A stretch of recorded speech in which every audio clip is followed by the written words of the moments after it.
கொலை பண்ணி பீஸாக கட் பண்ணி போட்டதா ஒரு நியூஸ் வந்து. அப்போ வந்து என்ன எதை வேணாலும் பண்ணியிருக்கலாம், என்ன கொலை கூட பண்ணியிருக்கலாம் சில பேர்.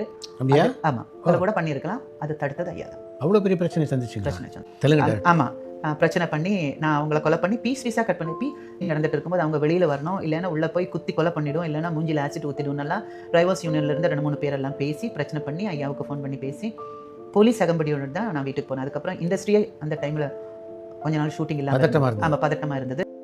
നമസ്കാരം കൂട്ടുകാരെ.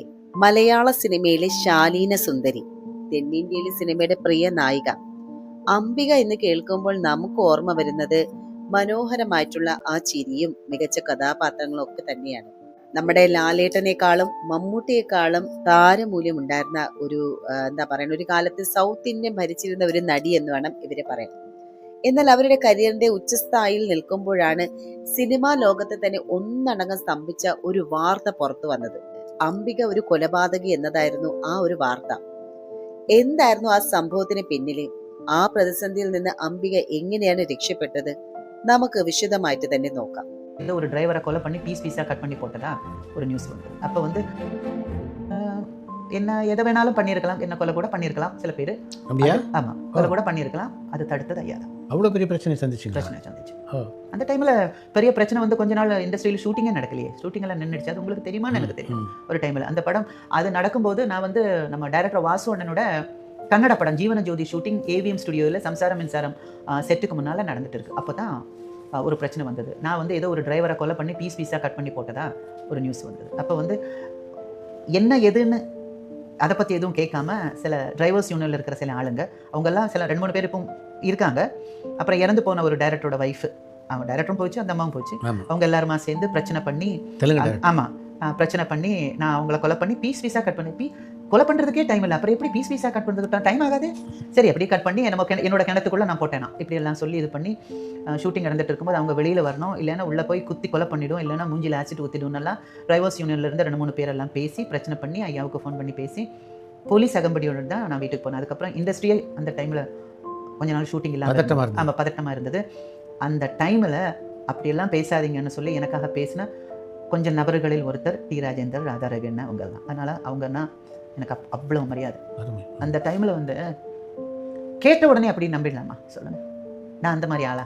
அந்த பையன் வேலை விட்டே போயாச்சு. அதுக்கப்புறம் வேலை விட்ட போனால் எப்படிங்க அது கொலையாகும்? அதுக்கப்புறம் அது யாரால வந்தது அதெல்லாம் கண்டுபிடிக்க முடிஞ்சது, அது வேற விஷயம். பட் இருந்தாலும் அந்த டைம்லலாம் என்ன എംജിആർ ஐயா കാപ്പാത്തുന്നത്. സംഭവം നടക്കുന്നത് അംബിക തിരക്കുള്ള നായികയായിട്ട് നിൽക്കുന്ന ഒരു സമയത്താണ്. തന്റെ വീട്ടിലെ ഡ്രൈവറെ അംബിക കൊലപ്പെടുത്തി ആക്കി കിണറ്റിലിട്ടു എന്നതായിരുന്നു ആ ഒരു ഞെട്ടിക്കുന്ന വാർത്ത എന്ന് പറയുന്നത്. അന്നാണെങ്കിൽ സോഷ്യൽ മീഡിയ പോലും ഇല്ലാതിരുന്ന ഒരു കാലത്താണ് കേട്ടോ. ആ കാലമാണെന്നുള്ള കാര്യം ഓർക്കണം. എന്നിട്ടും ഈ ഒരു വാർത്ത കാട്ടുതീ പോലെ തന്നെ പടർന്നു. ഡ്രൈവർ യൂണിയനുകളും ഒരു തെലുങ്ക് സംവിധായകനും ഉൾപ്പെടെ വലിയൊരു വിഭാഗം സെറ്റിലേക്ക് ഇരച്ചു കയറി. ഷൂട്ടിങ്ങും തടസ്സപ്പെട്ടു.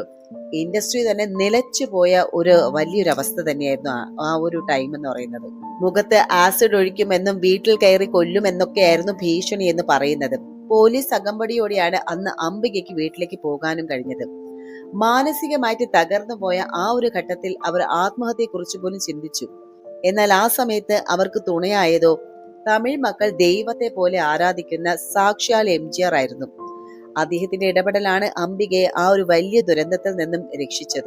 പിന്നീട് നടത്തിയ അന്വേഷണത്തിലാണ് ആ ഒരു പയ്യൻ ജോലി ഉപേക്ഷിച്ച് പോയതാണ് എന്നുള്ളതും കൊലപാതക വാർത്ത വെറും കെട്ടുകഥയാണ് എന്നൊക്കെ തെളിഞ്ഞത്. പക്ഷേ പ്രതിസന്ധികൾ അവിടെയും തീർന്നില്ല. കരിയറിന്റെ തുടക്കത്തിൽ സീനിയർ നടിമാരിൽ നിന്ന് വലിയ അവഗണനകൾ അവർക്ക് നേരിടേണ്ടി വന്നിട്ടുണ്ട്. ഷൂട്ടിംഗ് സെറ്റിൽ ഭക്ഷണം കഴിക്കാനിരിക്കുമ്പോൾ പോലും പുതുമുഖങ്ങൾക്ക് എന്തിനാണ് ഇത്ര ആഡംബരം എന്ന് ചോദിച്ച് അവഹേളിക്കപ്പെട്ട ഒരു പെൺകുട്ടി കൂടിയായിരുന്നു അവർ. വർഷങ്ങൾക്ക് ശേഷം അതേ നടിമാർക്ക് തന്റെ മേക്കപ്പ് റൂമിൽ ഇരിക്കാൻ ഇടം നൽകിക്കൊണ്ട് അംബിക ഒരു മധുര പരിഹാരവും വീട്ടിയ കഥയും സിനിമയ്ക്കുള്ളിലെ സിനിമ പോലെ നാടകീയമാണ്.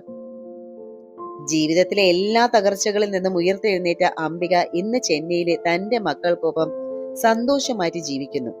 സിനിമയിലെ തിളക്കത്തിന് പിന്നിൽ ഇത്രയേറെ വേദനകൾ ഉണ്ടെന്ന് പലരും ഇപ്പോഴാണ് അറിയുന്നത് തന്നെ. നമുക്കറിയാം 80കളിലെ മലയാള സിനിമയിലെ താരരാജാവ് മോഹൻലാൽ ആയിരുന്നുവെങ്കിലും അതിനു മുകളിൽ തന്നെയായിരുന്നു അംബികയുടെ സ്ഥാനം എന്ന് പറയുന്നത്. മലയാളത്തിന് പുറമെ തമിഴിലും തെലുങ്കിലും ഒരുപോലെ തിളങ്ങി നിന്ന അംബികയ്ക്ക് അന്ന് കിട്ടിയിരുന്ന പ്രതിഫലം ഞെട്ടിക്കുന്ന തന്നെയായിരുന്നു. ഹിറ്റ് ചിത്രം രാജാവിന്റെ മകനിൽ നായകനായ മോഹൻലാലിനേക്കാൾ വലിയ തുക അന്ന് കൈപ്പറ്റിയത് അംബികയായിരുന്നു. ലാലേട്ടൻ പോലും അത്ഭുതപ്പെട്ട ആ ഒരു താരമൂല്യമായിരുന്നു അന്ന് അംബികയുടേത് തന്നെ.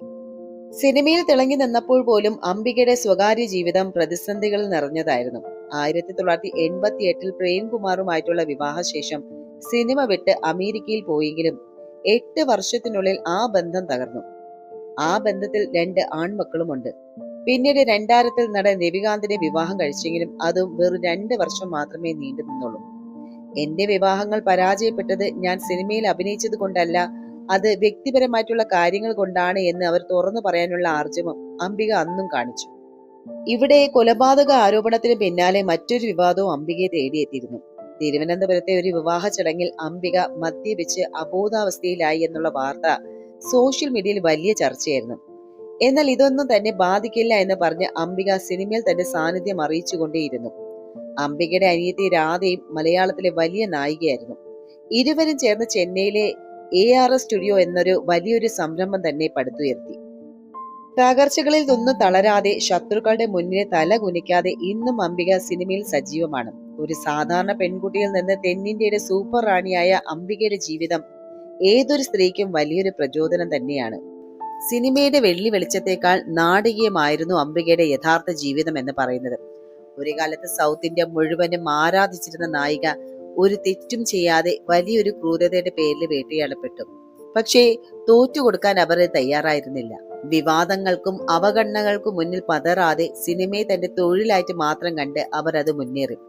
ഇന്നും നമുക്കിടയിൽ കരുത്തായിട്ടുള്ള ഒരു സ്ത്രീയായിട്ട് അവർ നിൽക്കുന്നുണ്ടെങ്കിൽ അത് അവരുടെ നിശ്ചയദാർഢ്യം കൊണ്ടൊന്ന് മാത്രമാണ്. ഇന്ന് സോഷ്യൽ മീഡിയയിൽ അംബികയുടെ ഈ ഇന്റർവ്യൂ അല്ലെങ്കിൽ വീണ്ടും ചർച്ചയാകുന്നത് എന്തുകൊണ്ടാണ്? അതിന് പ്രധാനമായിട്ട് 3 കാരണങ്ങളാണുള്ളത്. ഒന്ന് എന്ന് പറയുന്നത് cyber bullying versus media trials എന്ന് പറയാം. അതായത് ഇന്നത്തെ കാലത്ത് സോഷ്യൽ മീഡിയയിൽ ഒരാളെ ക്രൂശിക്കുന്നത് പോലെയാണ് അന്ന് അംബിക ഒരു വ്യാജ വാർത്തയുടെ പേരിൽ വേട്ടയാടപ്പെട്ടത്.